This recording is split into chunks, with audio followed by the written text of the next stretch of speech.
Hello class, welcome to my second lecture, Writing in College and Most Common Writing Mistakes. This will be a lesson in two parts. The first part is covering the writing in college, and the second part is most common writing mistakes, grammar, punctuation, and the like. So let's get to it, so this is not too long. Alright, so writing in college. First thing before I get into it, I want to make sure you guys make sure to use MLA citations for your first paper. My next lesson will go over MLA citations. The next thing is, of course, be consistent with your paper and either being third person or first person. It doesn't matter to me what you want for your first paper. Just stick with one. And of course, have an introduction with a thesis and a conclusion. I'll be talking about this more in detail the further we get into class, but just some things I wanted you guys to look into as you're developing your first paper. Anyways, writing in college. So the first thing I wanted to mention is the 5 paragraphs, right? Very common, especially if you're out of high school or if the last time you took English was a long time ago. Everybody kind of remembers the 5 paragraph essay, right? You have an introduction, 3 points, and then conclusion, right? That's fine. And if that's something you have to do for your first paper, the rhetorical analysis of an ad, totally fine. You always have, of course, the introduction and conclusion regardless, but why 3 body paragraph? Why just 3 points? Why not 4 or 5, 2, whatever? Why is 1 point only a single paragraph? That's the idea I'm trying to get across here. As you develop your skills as a writer, you're going to expand that idea that 1 point can actually be maybe 3 pages because it's a very important point. Or maybe it's just a single paragraph because it's just a minor detail you have to give. The idea is that you want to try to break away from the 5 paragraph format. And like I said, it's no big deal if you use it, especially for this first paper, but with the assignments I'm going to give you, especially the main assignments, you're going to start to break away from this form of writing and start to really develop yourself into a more advanced writer. So just something to think about as you start. But the main idea about writing in college is about using the 4 elements to rhetorical writing. And this, of course, goes along with using ethos, logos, pathos, chaos, and decorum. And there's 4 parts to this. 1, of course, is your role as a writer. 2, your audience through the text, and 4, the medium. So let's go into this in more detail. So the role of the writer. Basically, what is your job as someone who's creating this piece? And I say the role of the writer, but I honestly want to call it more the role of the creator. Okay? Because this isn't necessarily just about writing. It's about any time you create anything. If you're creating maybe a blog post, a video, a PowerPoint presentation, whatever, you have a duty as a creator to communicate something important to your audience, right? So what are you trying to say? And here's a couple of responsibilities that you want to think about. Your first and foremost responsibilities, whatever argument you're trying to make, whatever it is at your point you're trying to make, you want to make sure to be as clear and as effective as possible so the reader can easily understand exactly what you're trying to say and why it's important, right? You do this, of course, by using rhetoric, by using ethos, logos, pathos, chaos, and decorum, but the idea is the clearer you are, the easier it is to understand you, right? Also, how are you able to lead your reader throughout whatever you're creating? In this sense, let's say it's paper, right? Let's say you're writing something. How well is your organization? How well is your reader able to understand your introduction to your points and to your conclusion and understand your overall argument? If it's clear, if it's effective, it's accessible, great. If it's not, there's something you need to work on as you revise. And that's why revision is going to be very important in this class. And of course, the last thing here is, like it has here, to give your reader a clear idea of what you have understood, what your point of view is, and what you've gained from doing this piece of work according to the task. Basically, overall, once they're done reading or watching your video or going through your PowerPoint presentation, they understand where you're coming from and why your argument is thus. Okay? That is the role of the writer. That is your role whenever you create anything. So for this first assignment, for instance, right, you're doing a rhetorical analysis of an ad. So your role as the writer in that paper is to convince me that whatever you're arguing about this ad is correct. So maybe you chose, I don't know, a movie trailer, right? And you're saying this movie trailer is trying to get you to watch the movie. Great. How is it doing that? Are you able to Tell me that through your writing, how they were able to convince or trying to convince the audience to go see this movie by using whatever rhetorical appeals. If you're doing that effectively, it should be clear. Next, your audience. Very important. Think of this almost as part of decorum, right?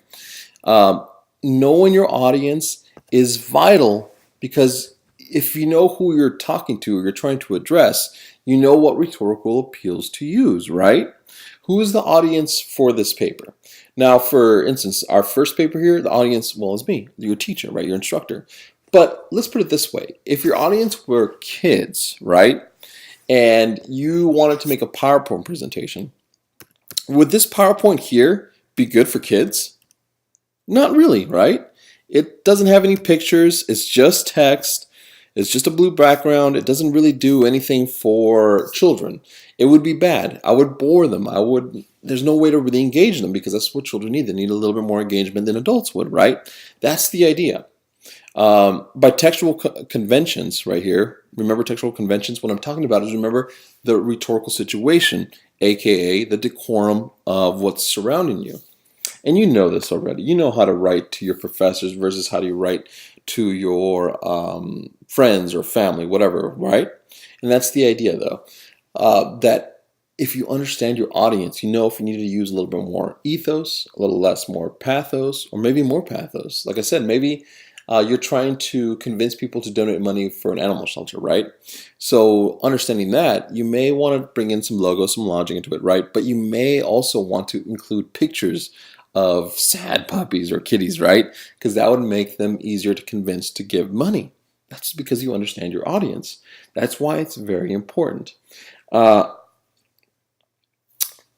on to the next point, keep your audience in mind is more than just about being mindful of professional writing and grammar. By that I mean, let's look at it this way. Grammar and punctuation, spelling, that stuff is very important. It matters, of course. It totally matters. You guys might not be writers. You might not be people that write for a living. Doesn't matter because guess what? You will write a bunch of emails throughout your life, right? That's how we communicate a lot in the professional world. Doesn't matter what you're in. Either you're emailing customers or you're people who you work with, whatever. And if you don't have the best spelling grammar and you don't really revise your work, it's going to start to affect you, right? People are just going to start to think less of you when it comes to your work. And that's terrible, right? But it's just how the world works in that sense. People judge based on what they see from what you produce. So, by all means, I'm not saying that grammar and writing and spelling isn't important. It's just that that's not the only thing you need to worry about when it comes to your audience. When you're writing to your audience, you also want to take in their values and beliefs. What do they believe in? What do they want to see? And how can you cater to those values and beliefs? If you do a good job of that, you're able to convince them or at least connect with them, right? And like I said, knowing your audience might tell you what rhetorical strategies to use. So should you tug at their heartstrings or make it a little more logical argument? How do you set up your ethos, right? How do you set up timing, kairos, all that stuff? So that's your audience. Very important point when it comes to rhetoric. The text. Think of that as the way you create what you create to show your ideas. So traditionally it'd be words like this, but you could also use charts, pictures, even a video can be part of the text. Of course, in this class, you're not going to really use a lot of different texts. The only thing you're going to use is the written word, right? But as you go on beyond just writing and you start to create stuff outside of writing, especially if you have a really strong online presence, you may find that your text might include blogs or videos or vlogs, right? Or other forms, right? That's the idea. The text is important, but it's not something we're going to actually change too much in this class. The next thing, the medium. The way you send out your message through what medium. Think of it this way. So one would be, a paper, a piece of paper with text on it. One would be a PowerPoint presentation like we have here. Another would be a videos, that would be another medium. An audio recording like a podcast, or a combination of the above. That's the reason I bring up the medium, and that's one of the final points of, these four elements of rhetorical writing, is that because the medium changes the message. For instance, let's take a look at an example. Let's say a plane crashed, right? Big tragedy. It stinks. It happened though, and you read about it in like a newspaper, or maybe you went online and you just read about it there, and you're like, oh, that stinks. That stinks. That sucks. I can't believe that happened, and you move on with your day. So you understand it was a tragedy. No big that it happened, and you just move on, and it impacted you in a certain way, and then you go along with it. But how about instead of you reading about a plane crash, instead of that, you actually saw it happen because there was a video about it, right? Someone recorded the video actually crashing and seeing the explosion and the destruction, right? Would that message impacted you more or less? For most of us, it probably would have hit harder, right? If we actually saw it other than just reading it. And that's why it's important to keep the medium in mind. Because maybe you have a really important message, right? And maybe the best way isn't really to write about it, or at least not write too much about it, but to make a video about it or an audio recording about it, right? Think of the way I'm giving these lessons, right? Instead of me giving you all of these lessons with just this text and telling you, hey guys, go and read this PowerPoint and figure this stuff out. That wouldn't be the best way to give you this information, right? So instead, I'm trying to make an audio recording with these PowerPoints, right? That way you guys are able to understand this lesson more. That's why the medium is important. Because if you understand the medium, you're able to make a stronger rhetorical case. So you're more persuasive. You are able to connect with your audience. And that's what I'm trying to do here with you guys, my students. I'm trying to make the best possible way of communicating with you guys through this online form. So those are the 4 rhetorical elements that you just want to keep in mind.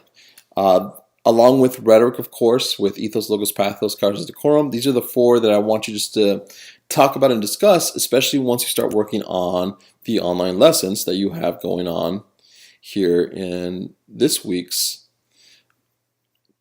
discussions, especially for this discussion here. Do smartphones make us superhuman or super dumb? And I'll just talk about this one real quick. All it is 2 articles. One is arguing about that the smartphones make us superhuman, the other ones make us super dumb. All I want you to do is read both and then tell me a little bit about which one convinces you more. All right? There's more instructions there. Of course, let me know if you have any questions, but I want to end this video now before it gets too much longer. So that's the first part of this lesson. The second part will cover common writing mistakes. So I'll see you there. All right?